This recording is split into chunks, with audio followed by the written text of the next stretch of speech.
All right, welcome everybody to ZenTalks episode. So this is where we talk about travel technology and the life of amazing people in travel technology. We have with us an amazing person, a great friend, very smart guy, Guy Cohen from Tel Aviv in Israel, the land of like very high tech people.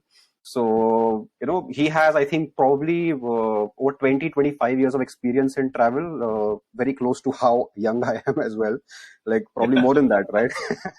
And so I think it would be great fun to talk to you, Guy. Thank you so much for joining, first of all.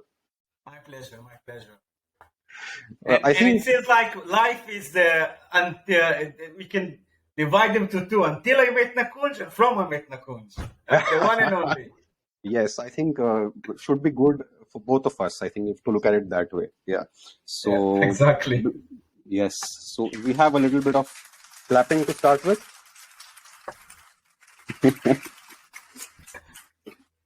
All right, perfect. Now, a lot of people might not know, I'll just like to put it out there that we know each other since almost a year, more than like 1.5 years now, and we've become quite good friends. And I've had the privilege of, coming to your house in Tel Aviv and meet your wonderful family, come to your party, Ben Mitzvah for your son. I love your kids. I think I still remember his name. Itamar. Yes. Itamar. Yes, it's bar mitzvah. It's under our culture is when a boy turns to be a man at the age of 13. Yeah, it was such an emotional moment. Seeing you guys do that get together with such a big family and amazing lunch. So I got to meet of your friends. It was really nice to know you, and I think I've really started liking you a lot as a person. You have a very good heart. You're extremely smart and very helpful person. So yeah, I think why don't we start with Guy, you introducing yourself. I want you to talk about like not the travel stuff only, like take us way back to your young life when you were young, before you got into like working and outside of travel. How did you get into the travel industry and what actually got you into travel? Would love to know about it. Okay, so thank you, Nakunj, very kind words. So anyway, I'm 52, married, 3 kids, as you mentioned, and Itamar is the smallest one. I have a 20-year-old and 17-year-old, and as you said, based in Tel Aviv in Israel, which is an amazing country. Some of you probably hear that a lot about the news, what's going on, but it's an amazing country in the sense of innovation and technology. And I feel privileged to be able to sit in the crossroad between travel and technology, and everything that goes on around that. It is amazing. That's my passion, and this is why I'm there for so many years. Was born in Tel Aviv, raised in Tel Aviv. I've done kind of a very typical youngster road. Every Israelis do that, go to high school, serving in the army, which is a mandatory here, then go to university. So study law and economics, and moved on. I actually was quite involved in politics back in 1992. Yeah, well, so 1992 was the year where Rabin, rest in peace, signed the new peace agreement with Palestinians. There was like a hope that everything's going to change and nothing, and war is going to be behind us. Not anymore, unfortunately. So many years after, and we can see the world is getting crazy. But that drives me to the politics, to Rabin's party. So I was there, quite involved. Think about that. I was around your age, I think, at that time. But that got me to become the head of the student union in Israel. So I was leading the student union, and like a lot of other countries, the student union owned a travel agency. Back in the times where there was a lot of student exchange. So the student union were involved in that, having a special fairs, ISTAA fairs, very unique opportunity where you can fly one way, stay there for a couple of months, then come back. So airline would issue a very special tickets. That's how students got involved into that. Now, the Israeli Student Union own a company called ISTAA, which is today the biggest travel group in Israel. And I become the chairman of that company. And mind you, that was in 1997. So I was ahead in 1997, become the chairman around 1999. And what happened in 1999? Do you remember, Nakunj? I mean, no, I was 9 years old. 9 years old. So it was like the first boom of the .com, the first. Of course. Exactly. So it was, I think, that the first time the commercial internet was booming up, the first wave of innovation. And I was pushing ISTAA to start and do a bit of e-business, set up a website, sell online, things that if you look back in 95, Expedia started at 96, Travelocity. So I was there in 99, 2000, and I got an opportunity. Actually, the CEO of the company was probably something at the age of 45, something like that. He says, you talk a lot about what's going on, you talk about our internet, e-business, come and start that by yourself. So I turned to be, that's the first entrepreneurship that I've done in that business. So as a subsidiary for ISTAA, I started ISTAA.com, and which is today the biggest e-travel in Israel. So I started that and run that, hire people, manage the development around that, and everything around that. And the first year it sold like $2 million. That was a big surprise for everyone around that. How old were you when you did this? 29-ish. Yeah. Got it. And I think this was a time when I think even Amazon started, like the .com stuff was really booming, right? So if you have like some validation in terms of Expedia, Booking.com, and you thought, hey, we should also do this, and you proposed that to the board, and it actually worked out in your favor, and you did in 99, 2000, $2 million worth of business. I think that's probably a lot, if I'm not wrong, right?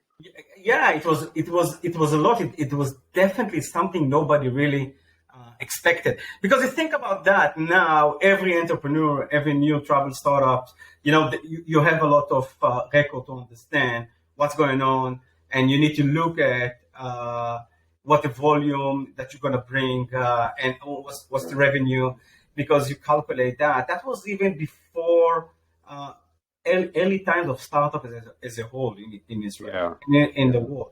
So it was very amazing because people, especially in the traditional TMCs, traditional travel agency, they were not expecting to, just to get revenue coming in through a website. So that was very exciting. And as I mentioned, being very, very young, and I just wanted to move on to do other stuff. And we have cycles here in Israel, travel is a cycle all the time. We are now on an upstream cycle when COVID brought that down. So we have a downstream travel demand. I left ISTAA, and I actually started. Sabre approached me. They wanted to start a business in Israel. That was a JV with Tel Aviv.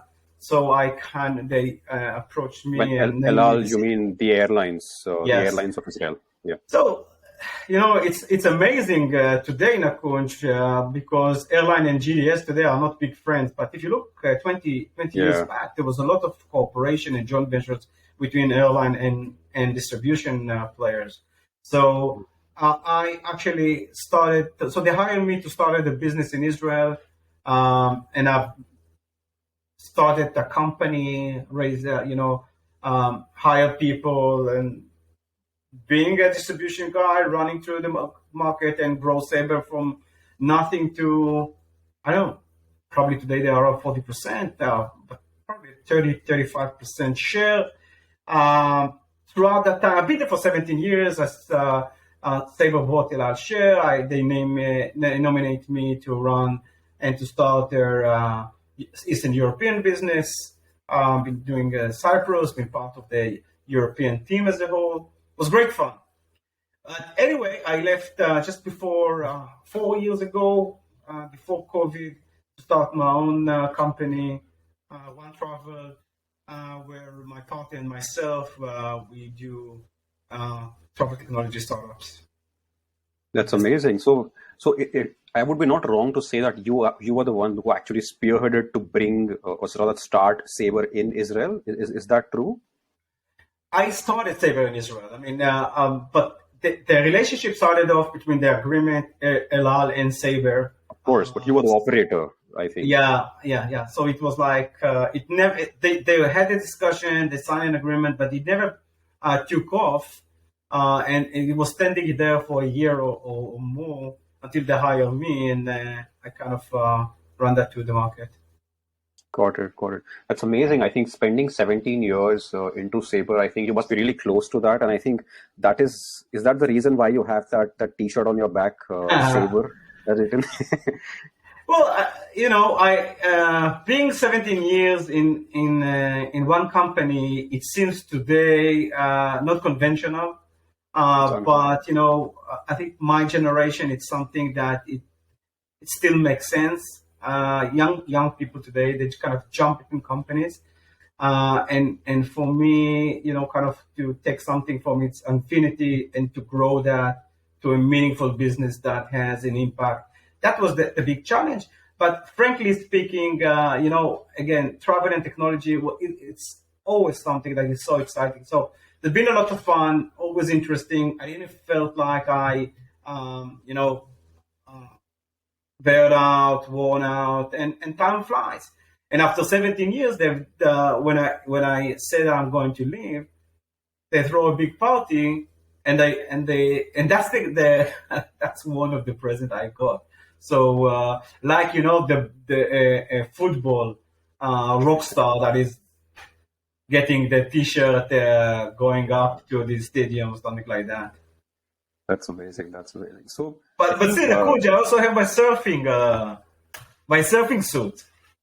Yeah, you love surfing. Yeah, and by the way, this one I got from my colleagues in Sabre as a present. So the country heads and the regional heads and my boss, they kind of pitched in and they bought the best surfing suit there is. You tried to big Sabre one there. I think you tried to convince me a lot when I was in Tel Aviv to learn surfing, but I'm just not too confident of my swimming skills. So, oh man, you're in Nagpur. It's like in the center of the heart of the biggest country in the world, probably not the biggest. Yeah. So you're away from the sea. No, but I would love surfing. Cool. So I think the fact that you've actually started your own fund, right? So I really want to know this. Like Tel Aviv has really sort of been known as this very high tech city, right? And it is such a small country compared to, of course, India, US, the overall EU, Australia. But I think the last time I checked, it's number 3 on the number of unicorns that any country has. So I think the first is the US. Second is, I think, India, and third is Israel, which is such a small country, right? So what do you think it's about the roots of Tel Aviv that you've got so much entrepreneurship going on and so much success? I think it's more the success rate that's really good, right? So what do you think is the reason for that? Well, I think there's kind of, I like to mention 2 main cultural reasons that drives the innovation for people in Israel. I think the first one, and it's written, and there's a big famous book, Startup Nation. It talks about that.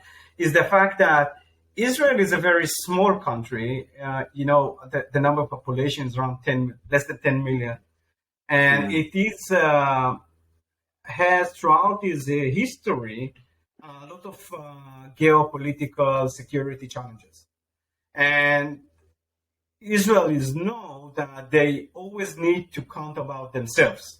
Okay, so nobody else gonna come and rescue them. That's also part of our heritage and history back in throughout the times, actually, since the Holy Bible coming to the Holocaust. So people know they need to rely about themselves. And the army service that most of the youngsters do, puts you in a position that you need to improvise. You need to find solutions. And sometimes when you meet very difficult reality, crazy reality, the way you find solution to them, okay, and you challenge yourself and your team to work together to find solution, that drives through kind of innovation. So a lot of the innovators and startups founders came out of the army, okay, so they done stuff in the army and they understand how to think. So I think a big part of the roots of innovation starts in the Israeli army and how it, find different solutions. Think about Iron Dome. Who would think about a machine, okay, that can intercept missiles? But I think also if we want to look at that philosophy-wise, it relates also to the religion, the Jewish religion. Again, a very small religion compared to others in the world. So worldwide, probably like 13, maybe 15 million Jewish out there. Now, in the Jewish religion, it's accustomed to debate and run a critical dialogue all the time. So if you look at the Bible and you read the sentence, and then people start to think, what does that mean? And someone gives you his understanding or his view on that. And it's very custom that you will say why it's not true and you think something else. So it's a lot about unconventional thinking. Okay, so I think that's kind of what drives innovation here in Israel. Got it. But I think there's plenty of places in the world that you will find amazing innovation. Either that's in India, you can see that lately in India. You can see that in Europe. So I think it's contagious. Yeah, it is. I think especially with the internet helping all of us to be together and learn from each other, it's definitely contagious for sure. But I think I'm very impressed by that mandatory army period that you have to serve, right? Because I think it goes back to what you said also, right? I think you get to learn a lot of obstacles coming your way and learning the ability to fight that. I think your culture sort of teaches you that at a very young age, and that sort of transpires into wanting to build things and solve problems, I think, and stuff like that. So yeah, but I think it's still very commendable for such a small country to do such innovation. So yeah, so I really want to know that with 17 years of experience in Sabre, right at the time when you joined, you said that airlines and GDSs were like really close, right? And now things have changed so much, especially like when you left maybe around 2017, 18. How did things really change in terms of the business, in terms of how the go-to-market used to be, the technology? So how do you see yourself 17 years spanning by in terms of what it was and what it was when you left? So when you started to when you left, what would you say on that? On the Sabre business or the travel technology as a whole? I think overall as a Sabre business, the GDS ecosystem and how it affects the industry overall, I mean. Well, look, I started off the Sabre in 2001, left it actually in 2019, which is kind of a long way. If you look back at what's going on, one thing it haven't changed, right? So always there was a pressure from players in the industry to replace the GDS. Okay, so I remember that back in the time, where airline was fighting, trying to pull content out of that. And you can see that today, especially when you talk about NDC content, which is kind of starting to evolve. That didn't really change. But what I can see very, very slowly, so GDS are still the cornerstone or the infrastructure for the travel business. But you can see that kind of irrigating or reducing the importance of a GDS throughout the last 10 years, especially in the last 5 years. And I think post-COVID, you can see that. I believe you're going to see that growing more and more. The GDS still are very orthodox in the way they run business, very conventional, very traditional. Okay. I would, expect them to be much more involved. And one of the reasons I left Sabre is that it was not that involved in travel technology innovation in startups. and stuff like that. And they still, it is a very profitable business, but it starts to shrink and shrink. The margins are shrinking. And if you can see, a company like Booking, right? So Booking started years after that. Yeah. They are worth much more than Sabre. But there is still, and if I look at the pace where we are and how that pace is going to evolve, more and more startups going to challenge and take a bit of pieces of the GDS. And unfortunately, although they are trying, right, it's going to be very focused on the airline part. I mean, they missed on the hotels. They are trying to run after payments. And you can see a lot of companies, new companies coming in, either startups or different companies that taking big chunks of that ecosystem, which that could be dominated by the GDS. So it's going to be a fight around the GDS coming back of COVID, how they're going to reinvent themselves, because with what's going on the airline distribution, and you can see that there is no margins anymore on airline sales. So that business is going to be almost too perfect. It's come to perfection in the sense that the passenger can choose the exact seat he wants on the airline in the cheapest price he can get, and that will still driving because of the meta search and stuff like that. That's going to drive the margin to a very to zero actually at the end of the margin of air. And I think the GDS may find themselves in a problem if they are not going to reinvent themselves. Yeah, I think interesting you said that about the dominance shrinking part, because this brings me to my next question, which is sort of similar to what you have actually answered.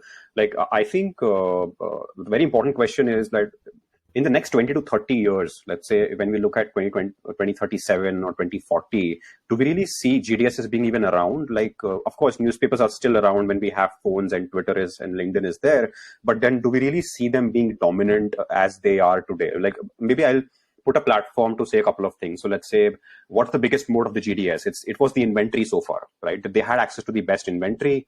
And of course, they had the best kickbacks against that inventory from the airlines, which they can share with the TMCs. And that's why they were able to enjoy their moat. But now, of course, the inventory moat is gone because the NDC aggregators have come up, players like maybe Duffel or Air Gateway and so many others around the world, right? So, if the inventory moat is gone and the airlines are now charging the surcharges as GDS surcharges, if you book through the GDS, there's no incentive left anyway. And I recently learned that Sabre also announced that they are moving to the blue screen.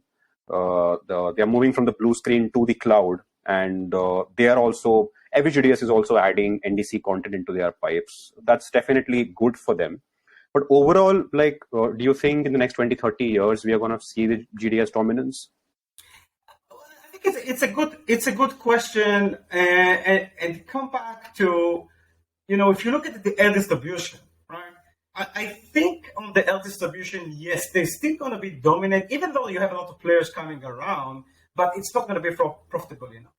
Okay, so they will probably going to reinvest, in the technology, and they're all doing that to be more modern in order to reduce cost.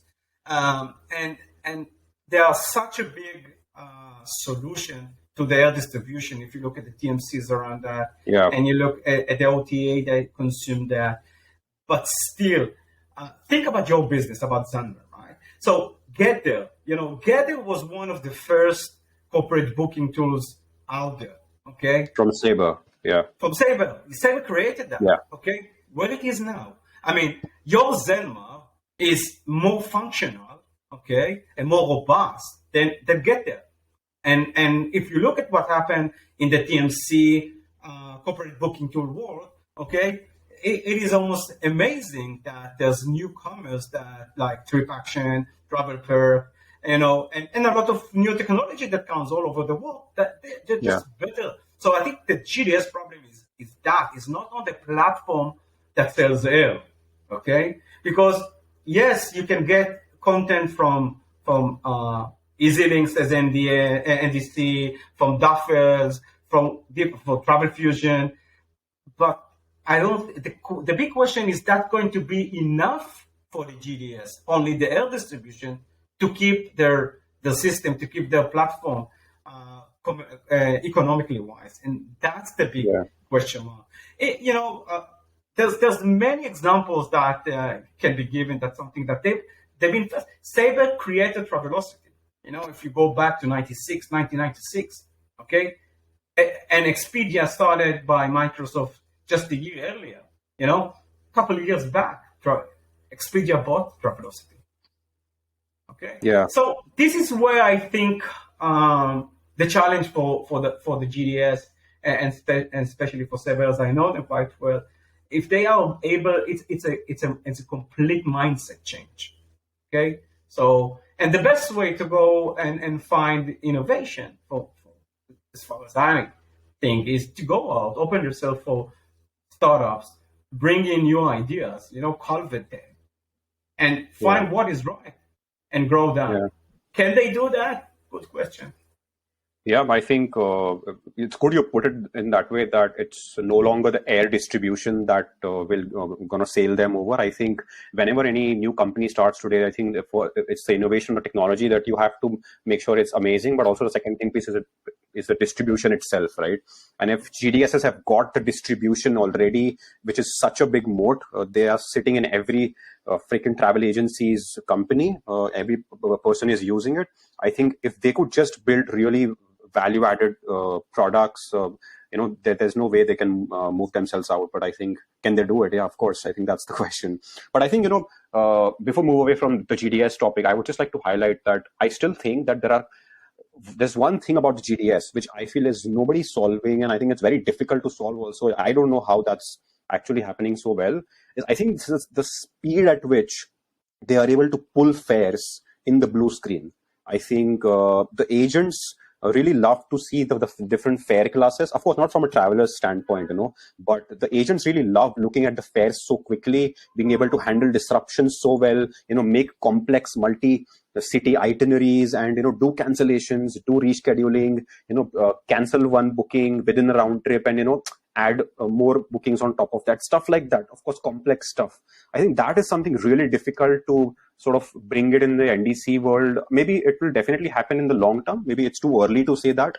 Of course, GDS might not have done this on day one, but I think that is still something which I see a lot of people crying on LinkedIn saying that, hey, NDC is perfect. It's doing great, maybe to sort of reduce the GDS dependency, but we are not going to move away from the GDS if you don't solve the speed problem and the disruption handling problem that's amazing with the GDS, So the NDC part is in the infinity of it. Yeah, it's only evolving and only starting, and I'm sure it's going to end into the GDS platform.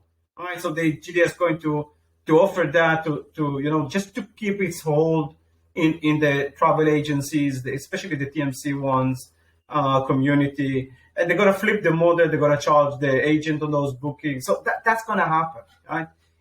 But frankly speaking, I don't think that's very interesting. I think one thing I've seen GDSs opening up much more in the last couple of years, and I anticipate that to happen more and more to startups. 10 years ago, if you wanted to connect to a GDS, it was like nightmare. Right? Today is much easier technology-wise, and more important than that, economically-wise and commercially-wise. Okay. So, and again, NDC, it's not a technology play. It's a business play. Yeah, it's just airline trying to tweak that around. Yeah. I'm not sure if all your new watchers got to understand everything about what is NDC, what is GDS. It's okay. They'll learn. That's the goal of ZenTalks. Yeah. So, Nakuj, can I ask you a question? Tell me about ZenTalk. What made you the decision to start ZenTalk? Well, I just feel that ZenTalks is something that helps you learn about travel technology. There is a lot of people starting podcasts these days, and people are talking about different topics. Let's say that people are talking about personal finance, startups, entrepreneurship, health, so many different things, right? And I feel, what can I do? I love creating content. I love, coming live. And I started doing this when I was in doing AirHop in 2017, but I stopped it because the business pressure couldn't, like, it got to me basically. But I thought I want to start it again. So what can I start about? So I was like, yeah, but you also had a bit of background in filmmaking, isn't it? Yes. I made a couple of short films, and I used to do theater acting when I was in my college. So yeah, that's where the excitement comes from, right? So I want to be around content creation. I want to be around what I love, and video podcast is the way to go. So I was like, I can start talking about travel technology and, invite people, amazing people like you. So that's why ZenTalks is there. So yeah. Good. Cool. So I think we are going to almost wrap up. I just want to ask you that you've started a fund, right? So what exactly is it, and what's the plan with your fund? And there must be a lot of people who are watching, who are starting up, who have already started. What is it that you guys are doing that is impacting the travel technology industry exactly? Well, myself and my partner Henry, we are focusing on travel startups. Okay, so it's a unique ecosystem, and you need to understand how is the right way to penetrate that ecosystem. What is the right things to do? What's the right things to avoid? The travel startups, the whole travel industry is a bit different than other industries, and you can see that because of the players. I mean, you see specific players in that industry which you will not see them in our industry, and you don't see a lot of the big IT companies in that industry. It's because of the uniqueness of that industry. And both of us, we are collecting our years of experience and understanding on the travel space to identify the right startups, and when we find someone that we think is actually solving a problem, is to understand if the business plan they put forward, what's the strategic move they need to do. And of course, we are eager to invest in what we believe it's going to change the industry. Now, our view, again, is we are not looking to have, and rarely you find that in the travel space, unicorns or big ones that are going to change.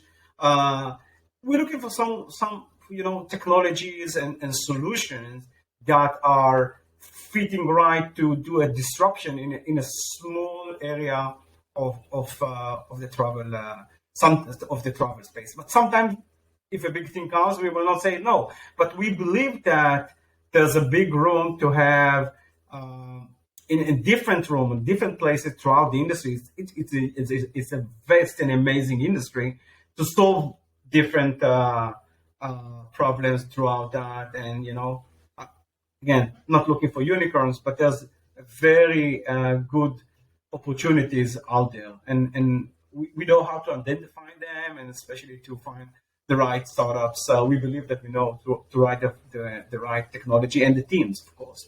That's the most important. One of the other things that we are doing is looking for solutions that are applied in different industries, and we believe that have a room in the travel space. That startups or even mature companies, kind of helping them penetrate to that space. That's nice. I think you mentioned about your. Sorry, pardon me? Especially doing fun, having fun. We like travel, amazing. We like technology, that's fun. Yeah, I think you mentioned about Henry. I got a chance to meet him because of you. I think he's an amazing, smart guy that we have. And Don't tell him. I don't want him to hear that. I think he already knows that. I think one of the problems. Yeah, I think we'll have to tag him to let him know that we spoke about this. Yeah. So, man, what do you what made you leave the corporate job and go out on your own at this age? Like, why did you leave and made you start this? It's a good question. I think basically I've met a lot of startups, travel startups that came to meet me and talk about Sabre and how they can interact with Sabre. And I started to understand there is a thing happening in that space, because startups and innovation in Israel, we discussed that was not new. But in the last 5 years in Sabre, I started to see more and more new talent coming into the travel space, new startups coming into the travel space. And that's intrigued me. and I decided that it's it doesn't make sense not to jump out, to be part of that evolving ecosystem. So that was the biggest reason why I jumped out of Sabre. Of course, COVID's gonna hit in the year after, which kind of change a bit. Change a bit the plans, not the direction, but definitely the plans. I wanted to leave, the mothership and go out and, start to be a bit more involved, to have a bit of adventure in that sense. And I'm a risk taker. Coming from the Tel Aviv culture, isn't it? I think coming off innovation, I would assume that you yourself is a risk taker. Starting Zenmer, I must say, there is a lot of correlation between the Indian people and the Jewish people, at least in terms of starting businesses and building things that are risk heavy. So, yeah. But I love the travel technology industry. I think, as you rightly said, not a lot of people outside of travel know how big of an opportunity this industry has. I think, especially with this time, I think the last 3-4 years and the next 3 to 5 years are gonna be really those times when very interesting things are gonna get built and are gonna be leading the industry for the next 10, 20, 30 years, I feel, and this is a really good time to jump into this industry. So, and also more the reason why I want to do the podcast is because this industry needs to be taken out to people and show that, hey, there's a really nice stuff happening here. So, yeah, so I think amazing. One last question for you. So, do you have any crazy predictions for travel tech or just anything in general for the next 10, 20, 30 years? Like what are those maybe 2-3 ideas that you have, you wish there should be, or in travel tech? What are the predictions from Guy? We say in Israel, there's a saying that the prediction is only given to the fool ones, okay, the ones that are willing to predict. But I will say that COVID is going to have an impact on the travel business. To start with is the automation, right? So before COVID, we're talking about in the industry, very low tech oriented, a lot of people, mid-sized, low salaries that been working, on hotels, travel agencies, airlines, airport, you name it, right?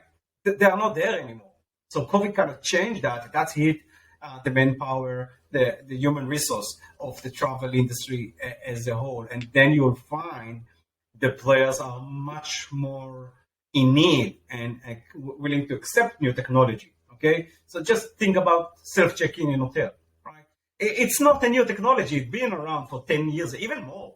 But now, you wouldn't find hotel, even the smallest one, that is not in the process for adopting self-check-in, or an airport adopting self-check-in and guest engagement system on the hotel. So COVID's going to bring a lot of acceptance to innovation, to technology, to the space. So I think that's something that is here to stay and it's probably gonna grow.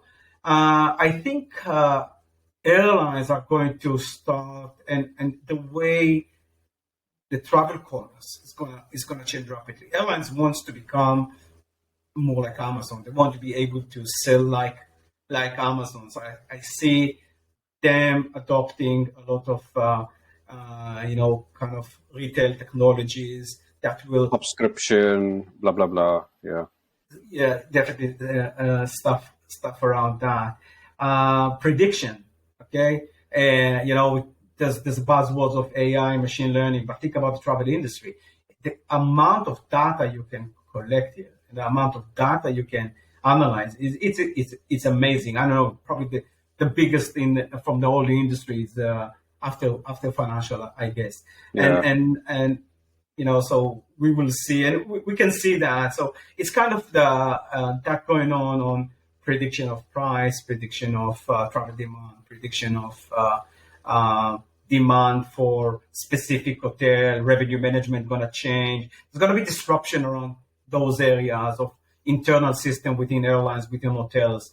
I'm sure around that space as well. But it's probably going to ensure us all. It's going to be still fun going ahead. It's going to be amazing things going to happen. And you and me are there, man.